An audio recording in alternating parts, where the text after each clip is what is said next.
AQA GCSE Mathematics Paper 1 Foundation for November 2021. So question 19, unless the company sells bags of toffees and bags of mints. Here are the number of sweets in 11 bags of toffees, and here's the number of sweets in 11 bags of mints. The company claims that the average number of sweets per bag is at least 50. Using medians, is the company's claim correct for each type of sweet? You must show how you get the median for toffees and the median for mints.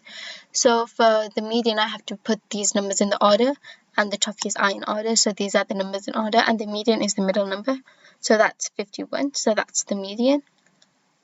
So that is greater than,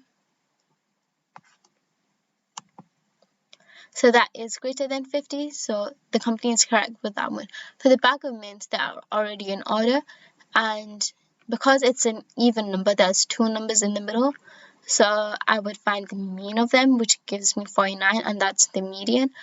And that, however, is not equal to or greater than 50. So the company is wrong for the average for mints.